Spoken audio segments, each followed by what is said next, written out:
Hello, and welcome to Your Brand Express podcast, the podcast where business owners, authors, coaches get a chance to articulate their processes and how they express their brands.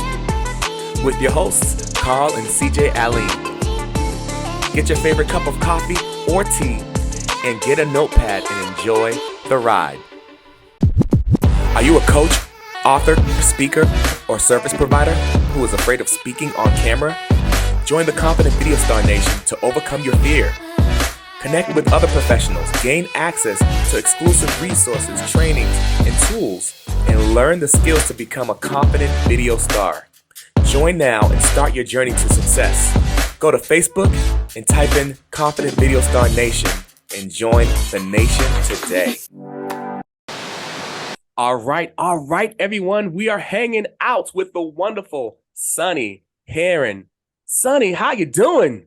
Hi, Carl. Thanks for having me. I'm so excited to be here. Yay, we're excited to have you as well. As you can see, actually, my son CJ, he's not here. Actually, he had to run from an appointment, so he's not joining us today. But he gives his regards. He sends. But we're gonna have some fun. So Sunni, Yes. I was blown away because you are an entrepreneur, not just an entrepreneur. You are an author, right?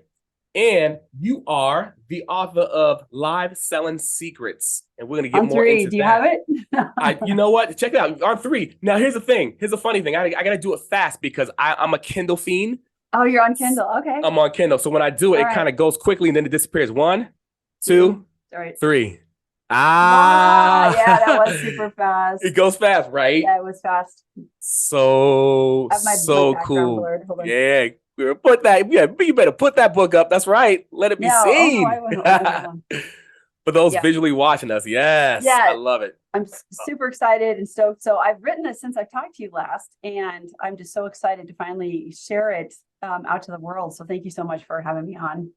Yes. Oh, okay. So this is going to be such a rich interview. Can you tell us a little bit more about yourself, our audience? So we just let you know we work with coaches, authors, speakers, and service providers, but it crossed paths where some of us sell digital, but also physical products as well. Yeah. So I thought it'd be appropriate to have you on here. Yeah, tell us a little bit about yourself. Yeah. Okay, great. Thank you. So the Wayback Machine, we go all the way back. I'm born and raised in Alaska. Then the last 20 years I spent in Seattle, Washington, working, living over there. And I recently just moved to Idaho about last July. So my fiance and I are here. So we just recently moved over. But in my travels, I always had a medical job back in the, I was always like medical billing was my day job. And in the evening, my passion at the time for 40 years has been bowling, believe it or not. So bowling balls, there's bowling balls in my book. And what I just loved about the sport, I just couldn't get enough of it. I was pretty good at it. And not so much lately, but I was tried out for the Olympics 4 times. And in my travels, I worked in the pro shop inside the bowling alley. And there was a period in my life when for a year, I was the director of 6 different pro shops. And I was in charge of all the money and all the marketing for 6 pro shops. And the thing about it's just like owning, I always, when I tell this story about bowling, I want people to understand that the journey of your customer, if you're a service-based provider, listen very closely, because I have the same struggles that you had and didn't have any ways to get around them. I had the same exact challenges, because think about it, unless somebody walked into the bowling alley, they are not my ideal customer, right? Like I would have to go find someone outside the bowling alley who liked bowling. That is really hard to do. And that was before, it was hard because Facebook hadn't rolled out yet. It was just starting to kind of get rolling. And in the days, if I would have known what I know now, and I was in the pro shop, game over. But back then it was like, yeah. And like Facebook was out, but they hadn't rolled out their ads platform. So this was like 2007 is right around in there. And so that year I was in the pro shop, man, I was still doing what I call the old school face-to-face hustle. Like you eat what you kill. Like you have to go out and you have to, hey Joe, how's it going today? Oh yeah, what ball you throwing today, Joe? Oh yeah, hey, did you know we got a new one in the pro shop? that just came in. You might like, yeah, it's blue. Yeah, why don't you come on in? Why don't you take a look at it? Like, you had to go flip over those stones and Wow. find those, when people come in and they're like, and they only need a bottle of polish, Right. you need to learn to ask those questions like, do you have a new bag? Oh, when's the last time? Oh, is your husband still bowling? Oh, you know what? Let's book a lesson, right? Like you got to like really dig for that next sale. Mm. So we were doing a combination of selling lessons, which is like a service base. And I enjoyed lane time. I'm a certified bowling coach. So everything from selling the lessons to the physical product to creating bundles, which I talk about in my book, creating bundles, new bowler special, buy a bowling ball bag and shoes, $99, right? Plus 3 free games, you're creating that offer, that irresistible offer. So I had that experience. I had no idea, you often look back hindsight 10, 20 years, you're like, I never thought in a million I'd be doing X. So that's kind of where I'm at now. But at the time, that was where I really cut my teeth on face to face, belly to belly, trying to get a sale. Because if I didn't eat. So the way the commissions were set up was like, you got a really low, like much like a waitress might or a waiter. I got a really low base pay, but the majority of my funds were based on commission sales for the month. Gotcha. Wow. And so you did. It's funny too. You mentioned the bowling. You mentioned multiple bowling companies you were over, but I remember, unless my mind is failing me, I remember a specific color because I remember looking at your Facebook profile and it Yeah. was green. I remember seeing green and blue. Am I Yeah, it was wrong? like, no, you're not wrong. There was like, Uh, of course, I like the Seattle colors, but I was, ah, so while I was in that height of, trying out for the Olympics actively each year, I'd go out to the Team USA trials. They usually in Las Vegas, cutthroat 5-day. I mean, best of the best, and I wow. was networking. I got in with the owner of a bowling ball company offered to let me do their marketing in the state. And it was in the state of Alaska. And then that is why I moved down to Washington. I got to keep my contract. So I was actually an amateur sports athlete and got to help promote their bowling balls. And they're over in Brigham City, Utah, Storm Bowling Products. So that was an extra layer of like pride, where I got to go out and represent them. Got to hopefully, you don't always bowl well. And we'll talk about that because that weaves into how I go live for sure. But Ah, sometimes you win, sometimes you don't, I right? love it. It's like bringing the little sports methodology in. I Yeah, love so it. so that led me up to, the medical billing kind of transitioned me into Darren and I decided to go big in 2013 with the medical billing company. And Wow. if you're, in chapter 2, I tell this backstory of the pain, the entrepreneurial pain of going big, losing it all for circumstances outside of our control, and then losing it Right. all, and then feeling just lost for a long time. Like, what am I going to do? What was my life's purpose? Your Right. identity gets ripped out, and it was like, losing a business like that is just where everybody's counting on you and just, it's the classic entrepreneurial roller coaster. But it was in that, of course, it was in that moment, at that most horrible moment, then I realized that everything was being blown apart. I had literally just listened to a podcast or something from Russell Brunson. He's the owner of ClickFunnels. And I had heard Russell Brunson tell a story about how he had lost everything. And he had told this, and I was like, wait a second, this happened to that other guy I had just heard about. And what he had done to get it all back was he'd done a webinar, right? Well, the difference in my mind, now looking back, like I knew nothing at the time in 2013 of online stuff. I did not know anything. I could barely send an email. Okay. So it was at that exact point where I'd heard Russell's story. And I thought, because what he did to quote, save himself was he had sent out a $5,000 offer, if I remember the story correctly, to his list, because he had a list of prospects, and a bunch of people bought his offer. And it was like a $60,000 or $100,000 save. And that's how he saved Christmas. And that was his story. And I'm sitting there thinking, okay, I don't have a list, whatever that is. I don't know how to do a webinar, and I don't know how to run ads. And I am so far from that mark. But I promised myself in that moment, Carl, that no matter what I did, like I was going to figure it out. And I was Yeah. not going to give up until I figured it out, because the pain was so horrible in that moment of like not knowing how to get a new client, not knowing how to talk to people, not knowing how to book an appointment, not having any real marketing skills, really. Yeah. It just proved to me right in that moment that was like, all right, kid, you got wiped out. What are you going to do about it? And I was like, Wow. well, I could either cry, which I did, lots of crying, because you got to grieve. Yeah. But then I was like, Real. okay, we have to pick ourselves up and get going. Right. And I So, and appreciate you just, sharing that too. Oh, God. I was gonna no, say, I appreciate you no, sharing that, yeah. because even for our audience, I think it's powerful, and it's easy to forget how powerful it is when we have our story. That's our journey and the pain that we went through. All of us Yeah. go through the pain, but sometimes we could think of things like it's like far-fetched in a way. It's like, well, this is my journey. This is what I have to do. But as far as the pain, it's important to be in touch with the pain because other people could identify with it, and Oh, it yeah. helps us. Just like Russell's story helped you, Yeah. your story helps our audience. So I appreciate you sharing that. Oh, yeah. You're welcome. Yeah. And they always say, like, you're not totally healed until you can tell your story without crying. So, Wow, I've never so heard that. I'm just finally now to that point where I'm gonna get a little teary eyed, but Yeah. I feel like I'm finally healed. And it took 10 years, guys. So don't try and rush it, right? Like, it is what it is. It's like any other pain, you know? Right. So Right. that was the genesis. And that's how you and I first met in a private community for marketing.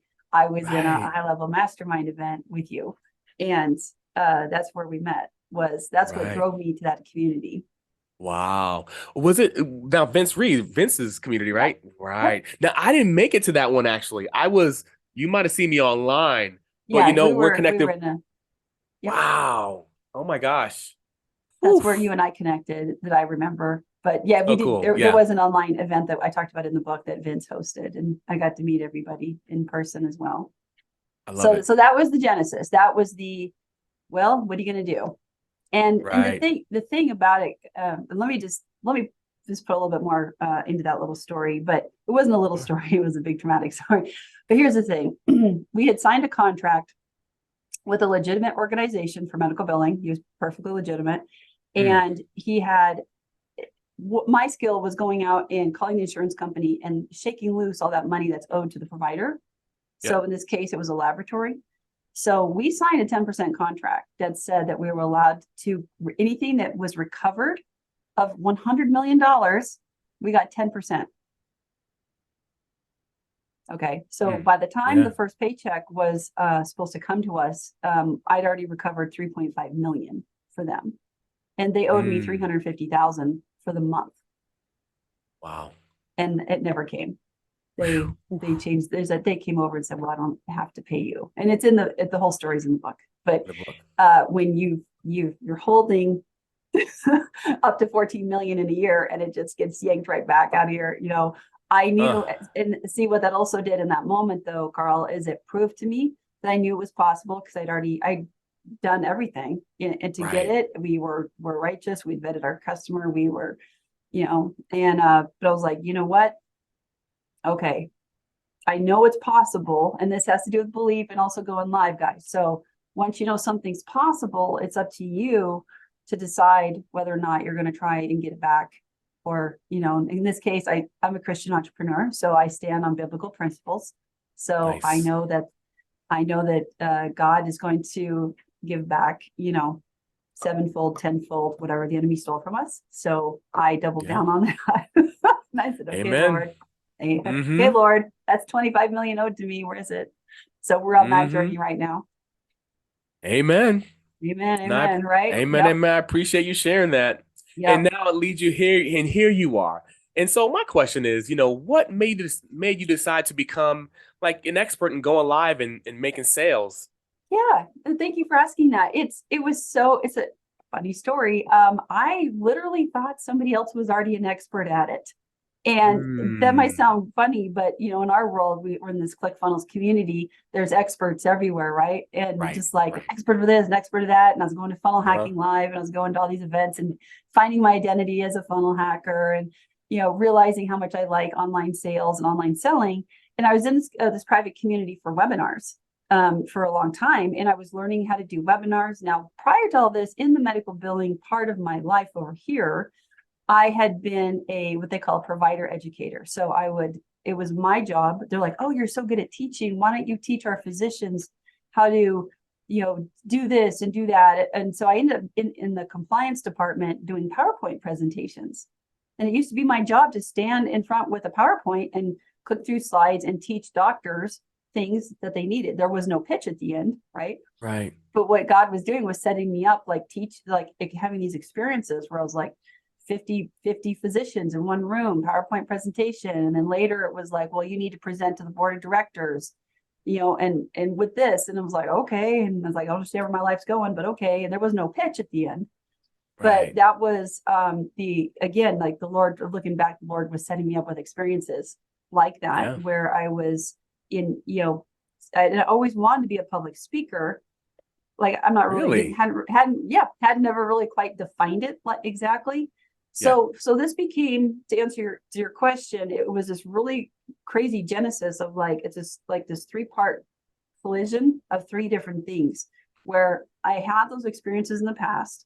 I loved webinars, which for our listeners is typically a 45-minute or a 1-hour presentation with a pitch at the end where you sell something. And then I also had the experience of face-to-face selling physical product in the pro shop. Right. So it was all 3. And so now let's jump into the story of Keith Cerrone. He is an Etsy seller. Right before we did not know that obviously the pandemic was about to hit. In 2019, I had gone to basically, I think it was OfferMind with Steve Larson from the ClickFunnels community in Boise. And one thing they had said was, make sure you do lead magnets and give, value to your customers. So I flew home, and about a week later, it was October, I decided to start reaching out to people on Etsy who sell physical product, because I had been cutting my teeth with Facebook and Instagram ads. So for any listeners who don't know, Facebook owns Instagram. And so when I know they're called Meta, I'm just going to call them Facebook for today's episode.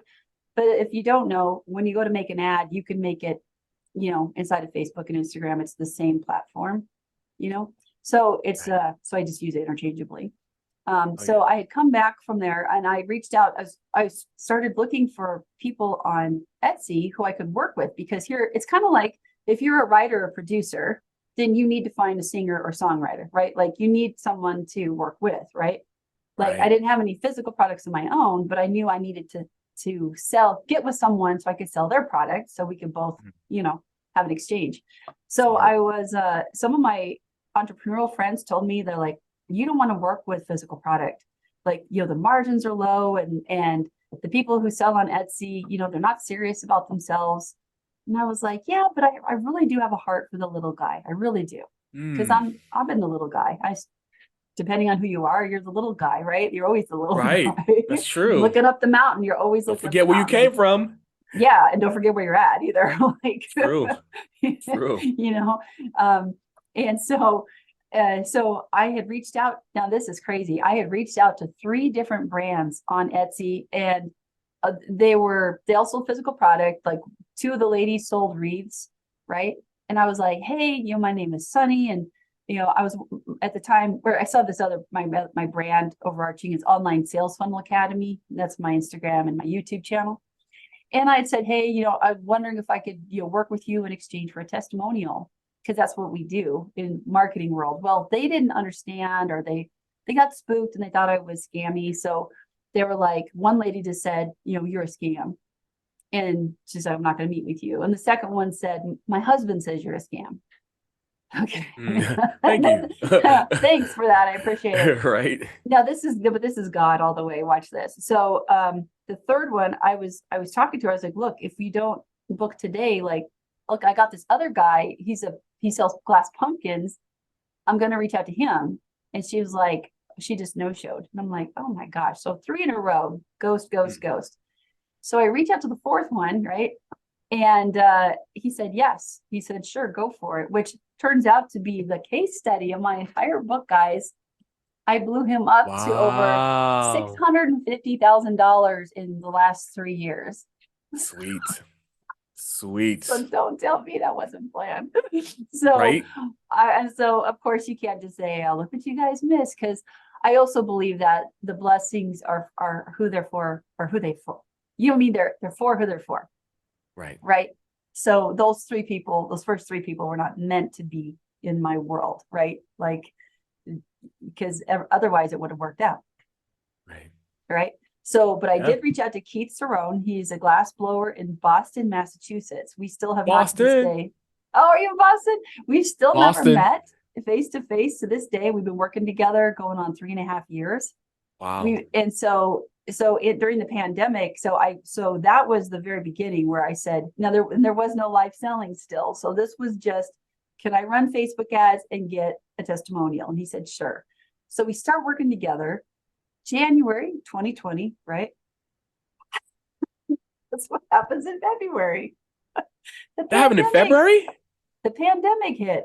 Oh yeah, yeah, that's right. So we had started like November, December. It was too late to do Christmas Gotcha. promotions when we met each other. And I had a little tiny Etsy store, and he had about 320 sales so far. And Right. and that was okay for what he was. But he was working part-time, and at the time, this is all in the book, and I have Keith's permission to talk about his numbers. He had only ever done $500, like he made $500 a week working for another glass institution where he made glass pumpkins for them, and they sold them on the web. They didn't do live selling either. So so I'm sitting here, and we start I'm running ads, we're putting $1 in, we're getting $2 out. So that's great. That right there could have been the end of the testimonial, right? And that brings us up through June. We'd shut things down during the pandemic. During Right. February, we loosened up in March, and we said, well, because nobody ran ads that February. Like, everybody was so what was freaked gonna out happen? there. No, everybody was, if you guys remember, they were off Facebook, they were off at IG, like everybody, it was like a ghost town over there. It was like Yeah. crickets. And once people realized, a lot of people realized they were probably going to be okay, they started coming back to social. And you didn't want to be the guy who was running ads during when everybody thinks they're going to die on the planet. So we were like, Right. well, we don't want to be that guy. So we didn't run our ads until we kind of saw that other people were kind of like dipping their toe back in. So that was a really interesting time for sure. We had like 2 sales that month, but whatever. But it's the I'm okay, you're okay. So, but by June, we were getting, dollar in, dollar out on our sales, and I was driving traffic to Etsy. This just Facebook ad to Etsy. We're getting sales. And then I had tried a couple different things, privately making, Facebook groups, and I was testing some funnels in the background and figuring out how to grow the group and things like that. And finally, I just had this conversation with Keith one day, and I said, hey, I really see everybody talking about Facebook groups, and I really think we should start one. And he goes, oh yeah, well, what's it like? What would we do in it? And I said, you know what? I don't know, but let's do it anyway. And this is that entrepreneurial, like, sometimes you just got to go into the unknown and just, Right. heck, if I know, let's go that way. Let's just go around the mountain and see what we find. And Right. now I did know how to run ads, and I still do. So the difference here is that we set up a Facebook group, and I did know enough to know, thank goodness, to capture email addresses as people come into the group. Okay. Mm-hmm. So if you have a private Facebook group, Facebook allows you 3 different questions that you can ask when people are coming in. And the most important one is, what is the best email address where we can send you blah, blah, blah.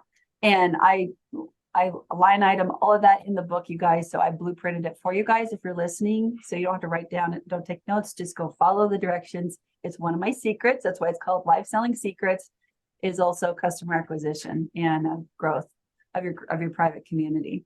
So we were running a couple, 10, 20 bucks a day on ads, and but the difference is we're pointing them to the group, and we were getting Through the sales. ads. Yep. Oh, so the nice. ad was doing both. And so the people who wanted to come into the group, join the group. The people who wanted to purchase with cold market went and purchased cold market. And then, so fast forward to July, and the start of August and September started. That's we call our Super Bowl. Not only is it Q4 for physical product sales, But because we literally sell glass pumpkins that like, it's literally, you can't see it.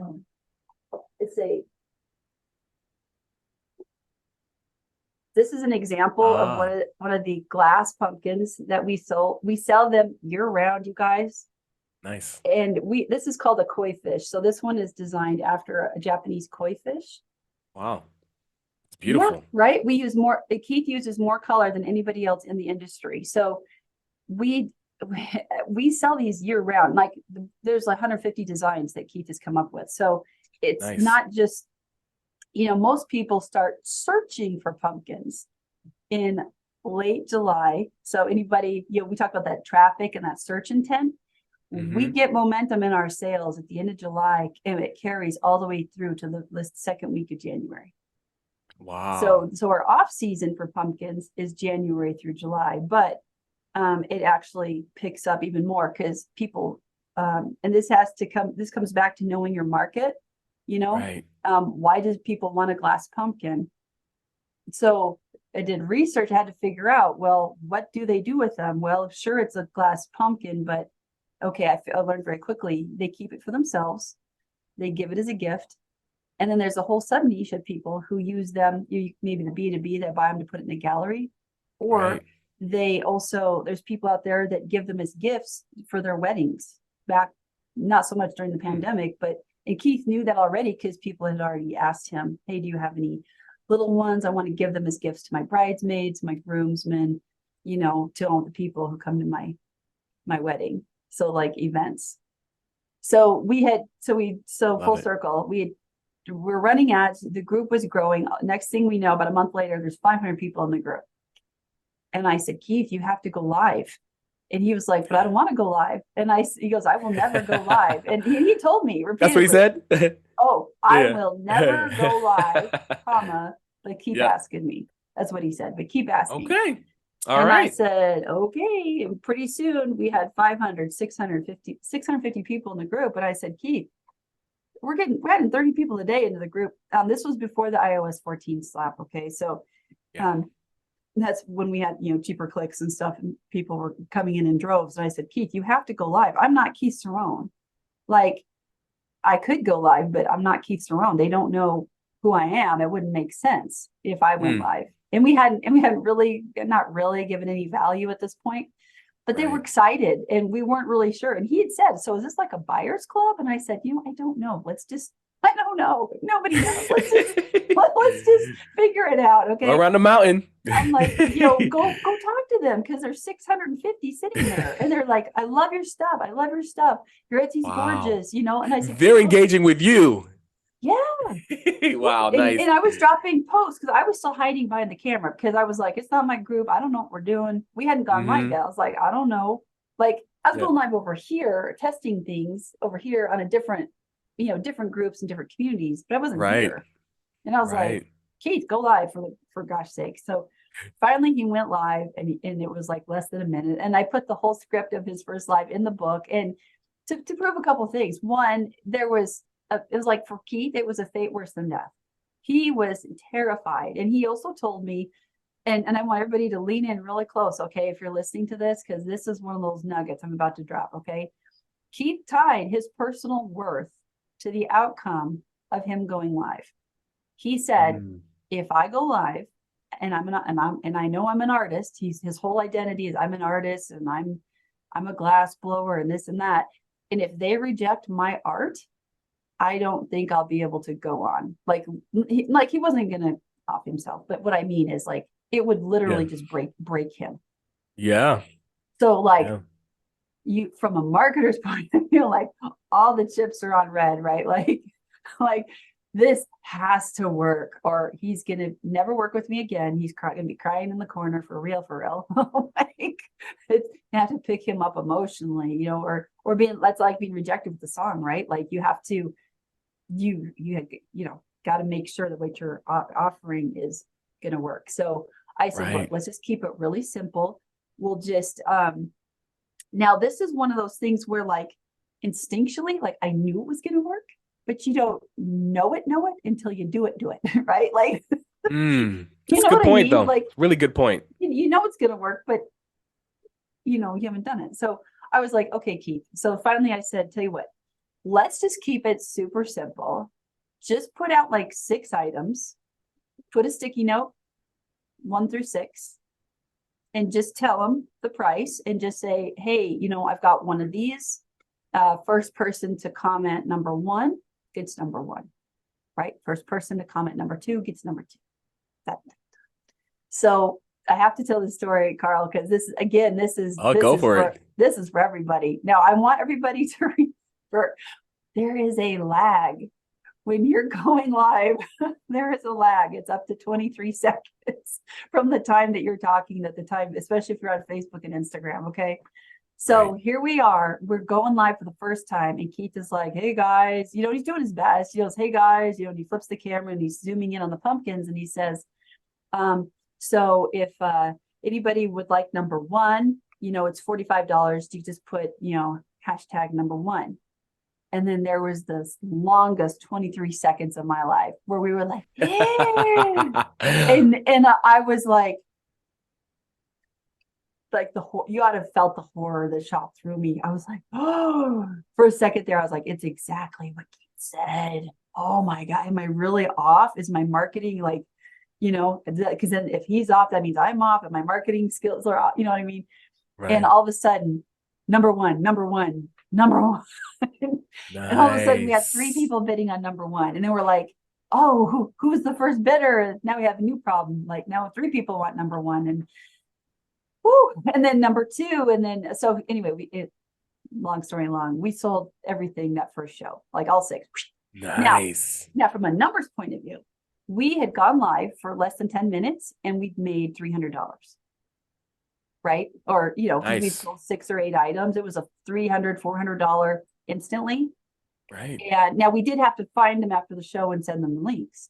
But I was like, oh my gosh, do you realize what we just did? And then I saw how many people were coming back on the replay, hashtag replay. Oh, I want number 1 too. And all of a sudden we had all these people. We had 35 people. Now for us, now, of course, looking back, now we're at a completely different spot. And that's another thing. We don't want to compare where we were to where you are now, because those, the growth of you as an entrepreneur all the way through, you have to play at whatever level you're at. Right. Right. I really want to drive that point home. If you're just starting out, just start out. Don't be, Michael Jackson or Beyonce, whatever. Don't be this person if you're this person, because it'll be a disconnect. Just don't do it. Your audience will love you for it. So we weren't trying to be superstars. We're like, hey guys, we've never done this before, and we don't know what we're doing, but we hope you'll enjoy our show tonight. We're just very honest with our community. And so anyway, first show sold out. Second show, we did it again a couple days later. We did, 10 items sold out. Third show, 20 sold out. Third show. Now, as this was happening, we asked the group, we said, okay, when would you guys like this show? Because we started turning it into a show, like a scheduled time. Yeah. And I said, when would you guys like us to go live? And they said, Wednesday. We let them vote. The primary time slot they picked was Wednesday at 7:30 p.m. Eastern Standard Time. Nice. So we said, okay, I guess it's Wednesday. That's where the people are voting with their wallets. We're going to let them do that. And the group just kept growing and growing and growing. We ended the year at 1,250 people, I believe it was, in the group. And Keith had shot we picked up so much momentum in the month of October, which I'm excited to say. We had 477 orders. He barely slept, and he did 34,000 in 1 month. Wow. We went That's from phenomenal. 5 just to, and that is a combination as also search traffic, looking for pumpkins in the month of October, coupled with us going live and sending people to Etsy. And then they were excited. They were sharing their items with their friends, and we were running ads. So it was like a 3-part strategy. Nice. And that's cool. I appreciate you mentioning that, the fact that it was a strategy as well. And for those on to listening, notice that Sunni's talking about the physical product, and you might be thinking, well, wait a minute, I don't sell physical products, but some of you do. Some of you will be selling or do sell your physical books. Yeah. Besides your digital products, you're doing different things, but I thought it'd be great to have Sunni come on here as well to to educate us on this as Yeah. well. Cause one, I'm excited about your book. Thank you. Two, I think you got some great principles in here that I think our audience can benefit from. So let's talk about that for a second, Carl, because I Yeah. feel like this is one of those, it's obvious. It's gonna be obvious when I explain it here in just a second, but it's the one thing that I feel like all of us entrepreneurs trip on the most. Okay. So exactly what you're talking about. So, so what I'm trying to say is, how much value, let me ask you this, how much value do you need to receive before you buy something that's only $1? Right. So I'm like, if you're in the grocery store and you're checking out, okay, so whatever, let's just say this gum is like dental floss, but do you need to be educated or be taught a story about when you look at this, when you're like at the, right. Not my kids, I tell you that. Right. Like if you see something lower dollar, the odds are you don't need a big, long story education about it. Now, let me just put this in context for everybody. So I'm coming from the world where we learned webinars and we learned to tell stories. And the story is what sets it up for the pitch. So if you're a coach, consultant, author, anything like that, and you've learned to tell those stories, the sale often happens in the story because you build the know, like, and trust. And then the offer is just happens to be there and they grab it and they love you. Okay. Right. But and I was struggling with this at first because with Keith, people would look at the item instantly and they're like, I want it. And I learned early on, when the sale has been done, you don't keep talking, right? You don't keep talking. If the person walks in and says, I want to buy this car, maybe we've all been there where the car dealer decides to tell you this big long story. Well, let's take it for a test drive. Well, it's like, stop talking. Right. The sale has happened. Like, I don't want to test drive it. I know I want it. It could be any item it could be any item. It could be a couch that you looked at. It could be a clothes, or if you're instinctively thinking, shut up and take my money, just let me give you money. Right. So how does this fit into what I'm talking about? So what I figured out was, what I think is a unique perspective is that there is an inverse amount of value to the dollar amount of the offer. Okay. So, and it also has to do with the number of items that you're offering in your show. So let's say you're an author, and I'm not downplaying that you only have one item to sell, but let's say if you only have one item to sell and maybe it's a book, right? And you've got your book. I would recommend that before you go for just the pitch of the sale of the book, that you need to balance it with value. Okay. So whether it's one element of your book, you're talking for 10, 15 minutes and say, hey guys, thanks for coming on today. I'm so excited to share 3 principles from my book today. And at the end, I'm going to have an offer for you to claim it if you would like. Love it.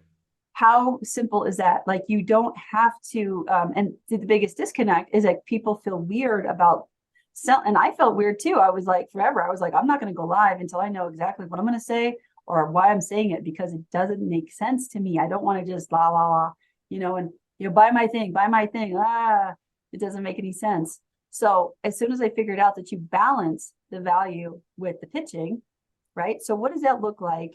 Now, if you're doing a high dollar course, and you're doing those webinar type of values, of course, you're going to build value constantly. And of course, if you have a higher dollar and you're selling a 2,500 or 5,000, those people, before they part with that money, they're going to need a certain amount are always going to pay immediately. That's the 1%, but everybody else needs more. Do I need this? Is this really going to work for me? Right. But if you're doing physical product only on a particular show, what I've learned is that you just lead with pitch and you say, hey guys, what's going on? Sunni here from Keith Strong Glass, coming to you from my home office from Twin Falls, Idaho. Hey guys, be sure to stay tuned in tonight's show because we've got some amazing items that we want to share with you. Okay. So I use my keywords are share and offer, right? And they can purchase, but that leads to my other second principle that I really learned and I learned this in bowling. So thanks for bringing up bowling, reminding me to bring it up, is that for the longest time, I used to think that when I was setting up in my bowling, like my goal was to get a strike. And there's a whole bunch of that in one of those chapters I was talking about. I was like, and it was this world-class champion was being interviewed, and I was watching her interview on YouTube, and they said, what goes through your mind when you're setting up with your bowling ball? And she goes, what is it you're trying to do? And of course I'm answering the question in my mind. I'm thinking, oh, of course she's trying to get a strike. She goes, well, I don't try and get a strike. And I was like, wait, what? Like, what? What? What do you do? I do. Like, what are we doing? Like, you know, Right, of course. And she goes, no, I only focus on my breathing, my push away, and my arm swing. Wow. And then the strikes happen. And I'm telling you, that mindset shift right there, it was insane. I was like, no, I literally grabbed my gear, jumped in the car that same day, like literally went over there and ran to the bowling alley. And I was like, is this true? I've been doing this for 30 years at this point. I was like, is this true? And I tested it, strike. And by, you know, about a month later, when I came back in the fall, stories in the book, when I came back, the people that I bowled with the year before, you know, all the same people, like they looked at me and they go, what did you do? They said, you look like the pros now. Like, you already look good, but now you look like the pros, like basically a Tiger Woods kind of thing. I say, and my average shot up. Wow. And what that taught me, I carried this into marketing. So having a system. So in this case, running paid ads, offering content when you're not pitching. Now, that's the other thing I do want to talk about is, but you have to be disconnected. This is the hardest part, guys. So lean in. You got to be disconnected emotionally from the outcome, the financial outcome of you going live. So there's a couple of ways to get around that. That's a really deep one right there. So like, of course you want the money, right? Of course we want money. Of course we want to be successful, but we have to act like, because when I'm up there and I need the strike to win the game and I got 150 people behind me, guess what? You try not to focus on the outcome. Right. You have to be just focused on the push away, and the results will have what will be. Right. And that is how that cow ate that cabbage. My dad was, that's how the cow eats the cabbage. So you should write a book about that. It's a pretty big you should write a book about that. So what happens is, so when I'm working with people, and like I work with gift shop owners, I work with people who sell furniture, anybody who is willing to, who wants to add an additional revenue stream or create a revenue stream in their business with physical products, especially if they have more than 20 SKUs of products, that it's easier with more than 20. But if you have less than 20, it's okay. It's just, or if you're just, I would say just an author, but you just have to make sure that your value and the pitch are obvious to the people at the time that they're when they're watching you. That then they're not emotionally offended, because you could offend someone by either never always giving value and never pitching, and they're like, man, you know, when is she going to put something out? I've been waiting a long time for this. She never asked, so oh well. And trust me, they're just because they're not buying from you doesn't mean they're not buying. Right. They're buying. You know, Billy Jean is marketing. He's like, closed mouths don't get fed. If you don't let people know that you have offers out there and so on and so forth, then they're not going to buy. So Keith ran into this like event little, you know, from his point of view. So he's the artist, he's making items. Sometimes he'll be like, look, I don't want to put these items in the show because they've already gone through 2 shows and the people didn't want them. Well, let's unpack that. What really happened? You know, did everybody who was on this last week's show, are they going to be on this show, or is it new people? Right? Is it that they're rejecting it, or is it that they wanted something else more because you had 150 items on the table and they still checked out, and just maybe they wanted the purple one more than the green one that day. So but having a fence, if someone doesn't purchase, you have to really look at that analytically and make sure that if they're not purchasing, was it something that you did or didn't do, or is it just your ego getting in the way? Right. Right. You know, if you only have 2 people on your live stream, you know, is it really that you're that bad, or is it just, no, you didn't do enough marketing on the front to get enough people there to get an actual test of 100 people to know whether or not it worked, which is often the case. which I saw in your book. Thank you. I Yeah, saw that yeah, part. Yeah. yeah, I love yeah, that. That was one of the immediate things that stuck with me too.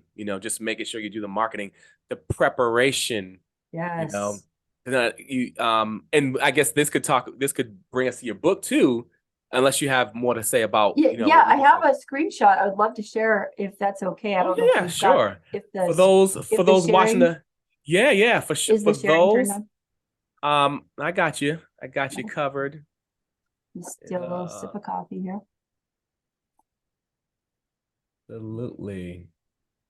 Bam! For those who are watching, check it out. For those who are listening, we'll put something in the notes. Is that okay?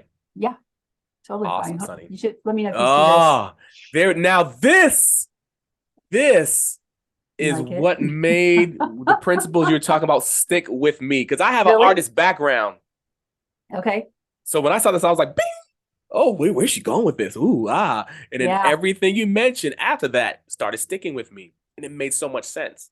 Oh, it's so good to hear. Thank you, Carl. I tried. I mean, I architected. So we haven't really talked a whole lot about the book, but basically what I Mm-hmm. did was I created a resource guide Mm-hmm. for anybody who wants to learn how to go live and sell mainly physical products. A lot of these principles can be applied to digital products as well. So I don't want to just say it's not. It's Love just it. that it's based off the back of the case study with Keith Theron and the glass. Got it. And Yep. so on the screen right now, what you're seeing is a 4-part framework that I created. And I figured out that live selling is the intersection of these 4 quadrants of skill sets, right? On the one hand, it's live theater, like, oh, hello, everybody. Welcome to my show. How can I keep you Right. entertained? Okay. And that has to do with being able to keep a crowd active, right? Like entertainment, Right. education. Are you fun? Are you fun to listen to? Do you have games, right? Right. Then, and in no particular order, in the next quadrant, we have movie production, right? You know, we have hair, we have makeup, we have lighting kits. Are you backlit? Do you have a backdrop? Do you have a set? Do you have a co-host? Do you have like all of those Right. moving pieces? If you're going to go live, like how are you going to physically transmit this, and where are you going to put it? Right. Is it going to be on social? Is it, on and on, right? Right. And because I did start a YouTube channel and I messed around with it as an experiment for a long time, it's kind of like my tinker box over there. So I got my teeth cut on that, also in the background. So I've got 98 videos on my channel. And so that was a huge learning curve right in the background also. Next, we have organization. It's like, okay, so if you're going to go live, what are the, which items are you going to sell in your show? Do you know the pricing? Is it organized? Is it, you got to be able to have a way to show prices and tell me people the quantities without looking silly, right? Like you got to have a game plan. Like, I don't recommend you don't go live just to go live, like go live. And because just like a teacher in a classroom, you're going to control that space while you're live. You have to have a plan, right? Again, if you're going to have special guests, do you like you did a great job, do they have show notes? Like, do they know their place? Do you guys have I have a formula that Keith and I typically follow when we're live, because we've got male, female energies, and we're doing that balance of host versus co-host. We've literally planned ahead and said, okay, Keith, your role is the main character, and I am the campy sidekick. And on the Wednesday shows that we have every Wednesday for the Glass Pumpkins, it's my job to act like this and be like this and say these things. And it's your job to act like this and say these things. And then we had to figure out when I could interject back and forth. And we tripped over each other quite a few times. Like, we had to figure it out. He's like, do me a favor, don't ever cut me off when I'm saying this. And I was like, well, don't ever do this when I'm doing, we had to figure it out, Feedback. Yeah, just to figure it out. Like, if we're going to make it work, so the Wednesday shows that we have with Keith ended up being just a couple people, has turned into every Wednesday the last 3 years we've gone live. And we bring everybody and we treat it like an actual show, like a movie show on TV. Like, guys, don't miss our show. We have people apologizing that they're vacationing with their family. I'm so sorry I had to miss the show. We're in Florida at Yeah. Disneyland. I'm so sorry I missed the show. I'll watch it on the Yeah. replay, you know. So like we've created that, you know, that emotional, the fun of the show. Connection. Then Yeah. and the connection. And then the very last piece is I put salesmanship and marketing into the same bucket because, and what that means is like having the plan for the marketing, you know, Right. and I put the checklist in the book, you know, did you, you know, create an event on social media? Did you email everybody on your list? Are you capturing your new emails? Did you text everybody with an SMS? Did you let them know you're live? Did you scream it from the rooftops that you're having an event, right? Like all of that stuff that goes into that. And what I did was I took these 4 quadrants and I identified, so the 10 secrets that I talk about in the book, there's primarily 10, but I promise you guys, I gave you almost every secret I know in this book. Other secrets on every page, but there's 10 chapters in particular, and I labeled them 1 through 10, and they fall into one of these 4 quadrants. So each of the secrets is divided out. So there's 2 or 3 chapters, you know, about movie production. There's one whole chapter on hair and makeup. There's one whole chapter on set production. There's one whole chapter on how to engage your audience in the Facebook group. There's a chapter on how to get them to the Facebook group with the marketing, right? Then there's another chapter on what to do with them once they're there, and a whole chapter I dedicated on how to build value and connect with your audience so that you're on the days when you're not selling, you want to, I keep talking about, you know, you got to balance the value. So before I forget to mention that part, I'm going to unshare this for a quick second. So what we do what I recommend, if you find yourself pitching, and maybe the sales start to dip a little, that tells me that you're not doing enough in your off hours to share your personal self in with the group. So on the days we pitch, we pitch and we tell people, hey guys, we're having a show. We're going to have stuff that you could purchase and we're going to share it and offer it, but you can purchase. But on the off days, Keith knows, and I know, and we have another person, Tegan, we all know that we have to give value. I'm going live with my cat. Hey guys, it's me and my cat, Greg. We're saying hi. We're sharing ourselves. Keith is showing what he's doing in the glass shop. Tegan's going live from the hairdressing. Hey guys, just letting you know it's a warm, sunny day here in Nebraska.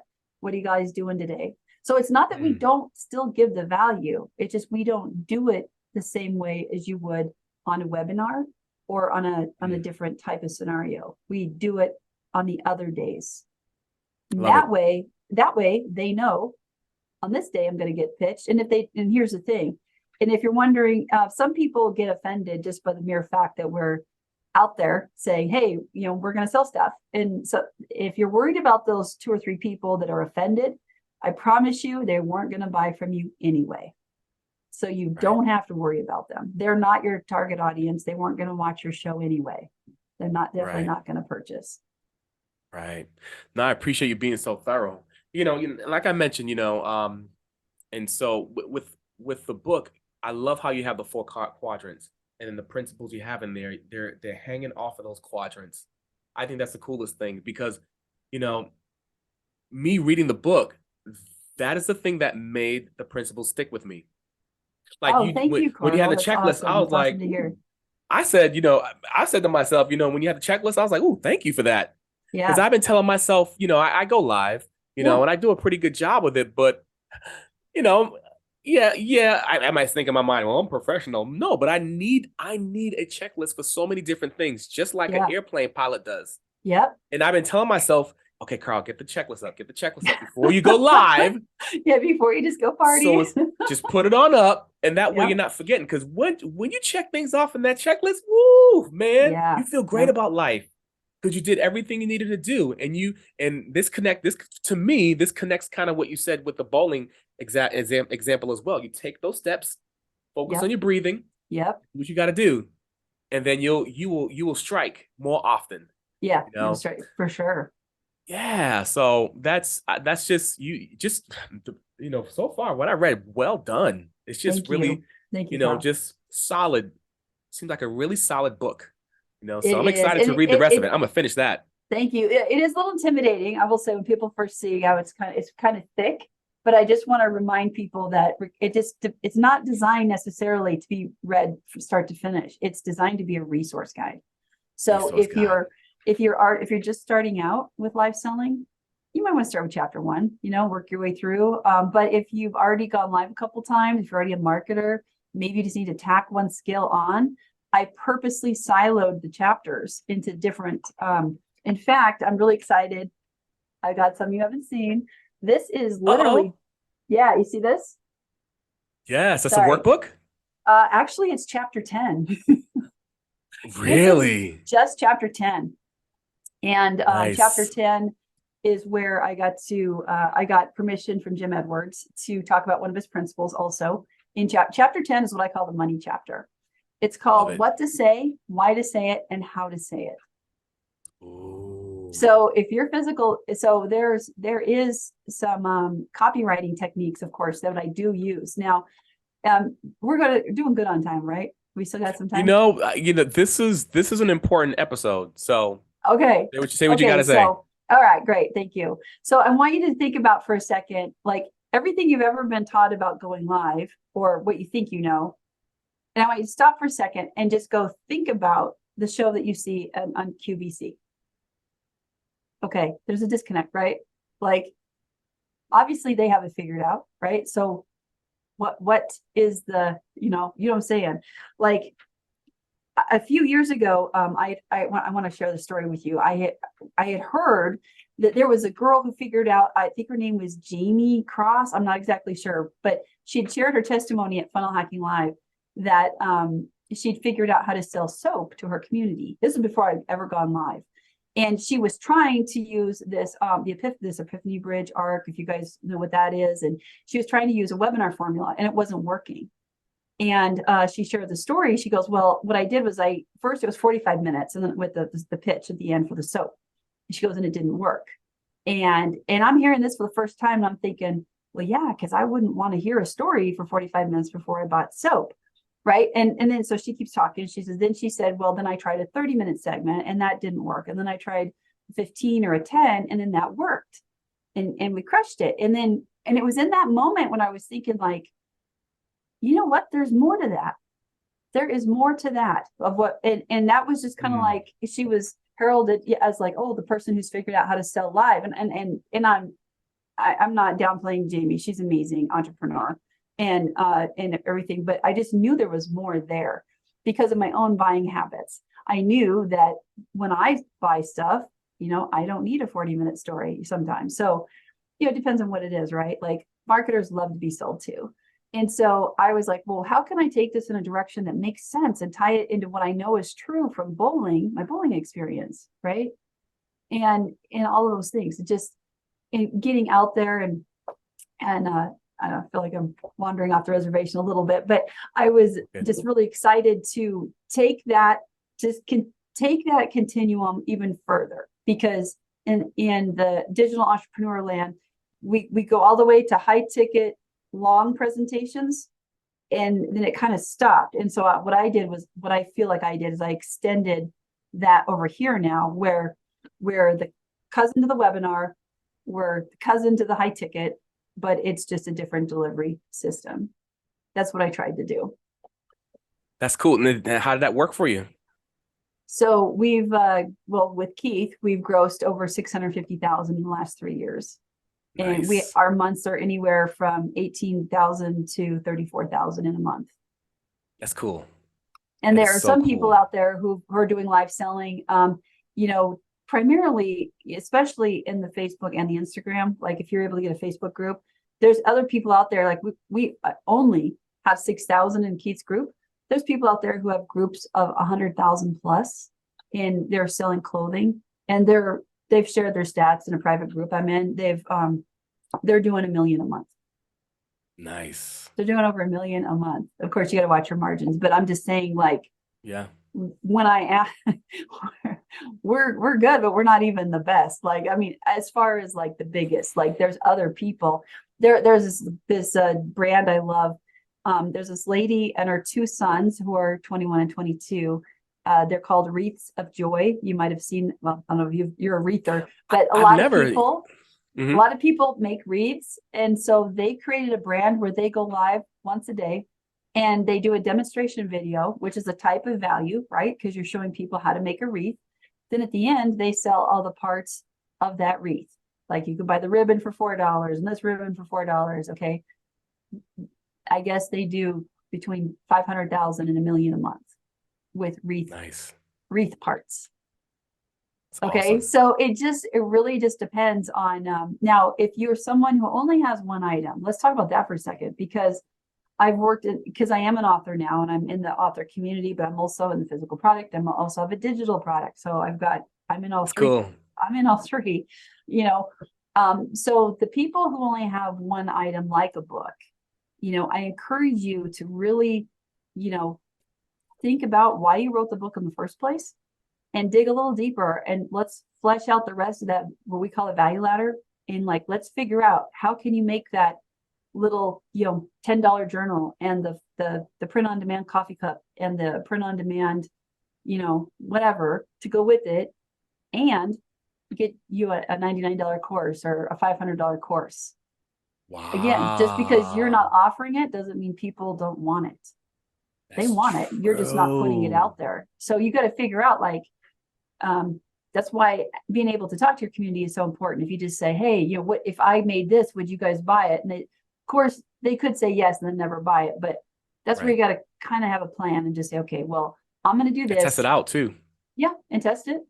Yeah. Yeah. Wow, that's a golden nugget right there. I mean, because some of us are taught, like even for me, hey, you get the book and you could also do a course.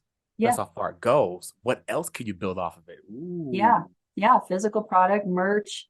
So one of the yeah. things that, so actually the live LIVE, it's actually an acronym in the book. So it's actually LIVE.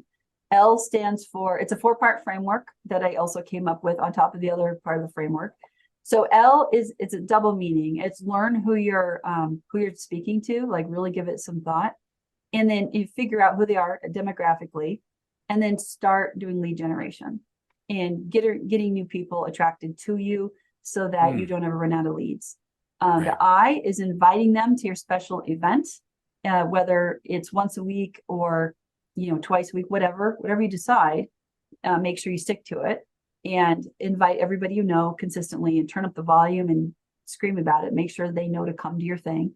V is for victory. So victory is go live and do your thing. And whether you give value and then do a pitch at the end, or whether you put it together as a selling show and sell your product that way.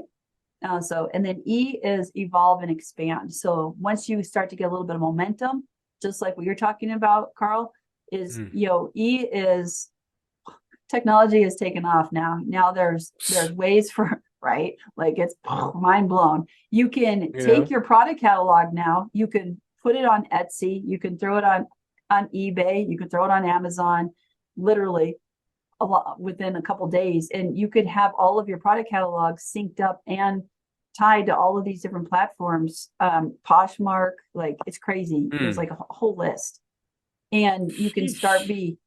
getting sales on all these different platforms potentially.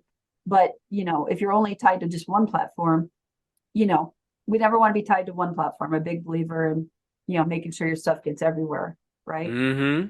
But having a focused approach, because I don't want to just like go create a ton of content and then never get sales. But so what we're doing here is getting the physical product out. So, and by the way, I've been asked to write a second book. I had someone approach me lately, and Really? and it's due in a couple weeks. So I'm writing a second, much shorter book, but it is the five or six Facebook ads that every business owner needs. So I'm going to write Wow. exactly what they are and when to use them.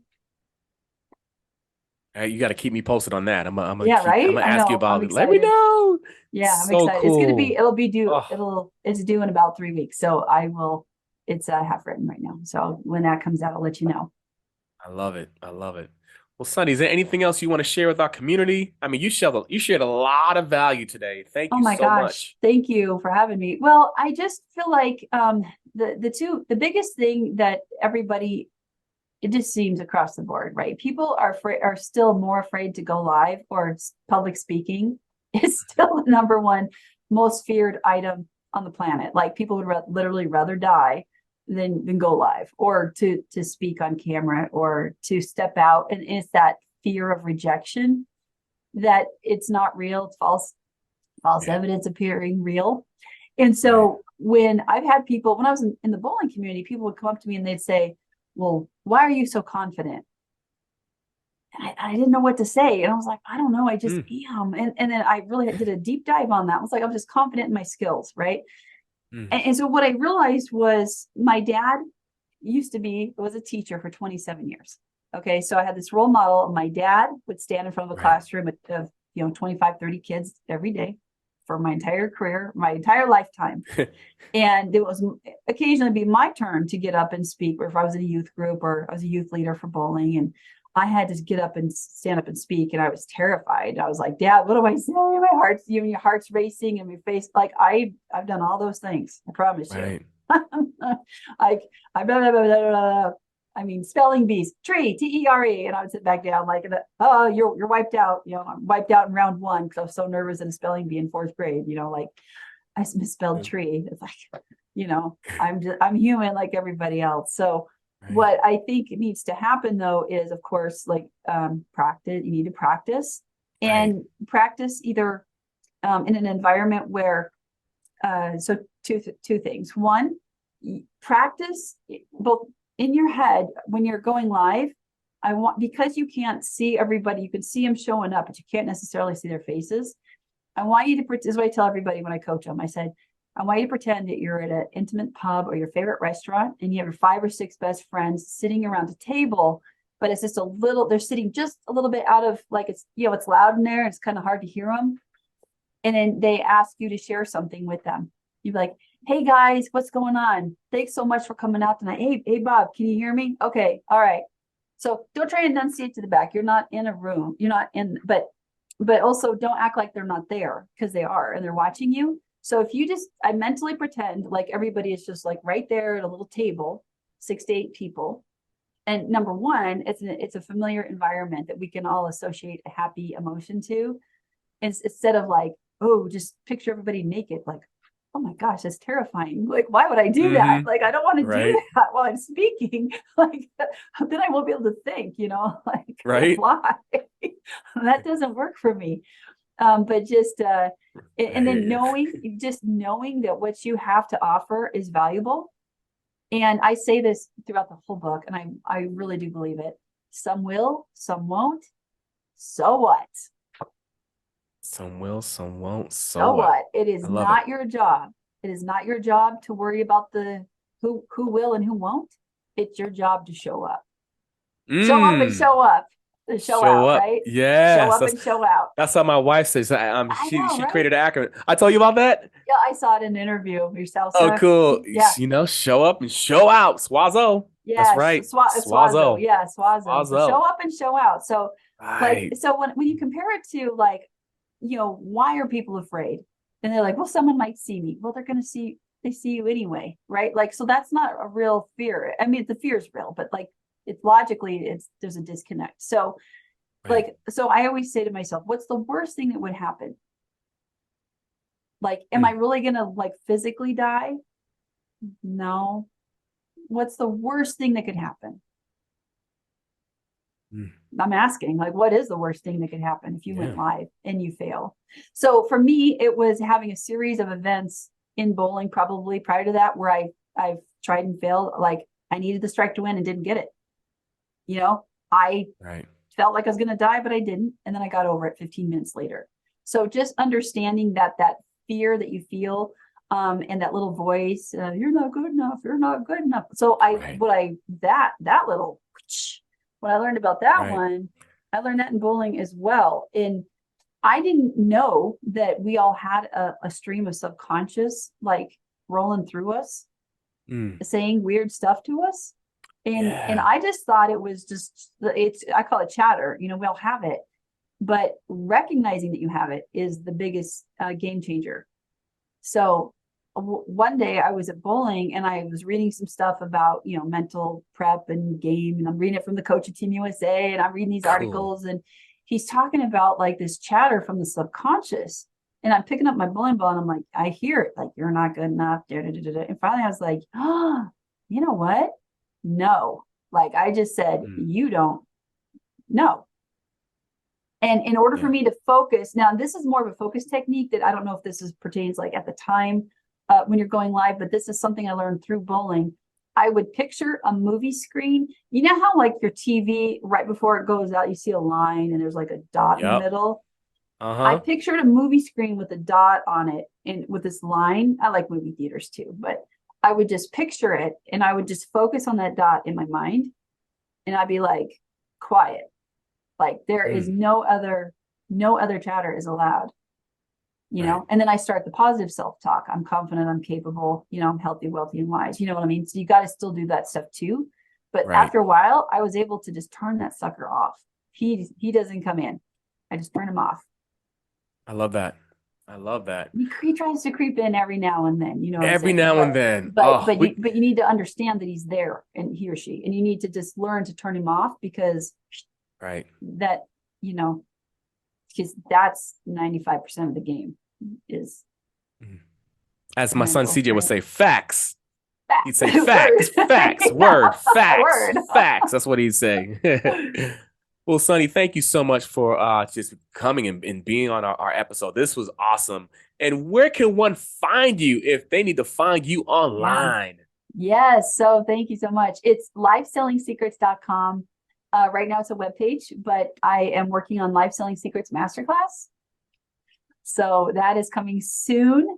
And of course, I'm online, you know, Sunni Hearing on Facebook. And I do have a live selling group that I haven't rolled out yet. And we're still getting things prepped and ready. But there's some pretty exciting things in the work. So I'm very excited. It's going to be an exciting year for sure. Nice. There you have it. There you have it, folks. Everything about physical products online. Yes. Awesome. We hope you enjoyed our podcast. If you would be so kind, please subscribe to our YouTube channel, and or if you're listening to any of our platforms, whether it's Spotify or Apple Podcasts or whichever one, please be so kind to give us a 5-star rating if you enjoyed the podcast. And we'll talk to you soon.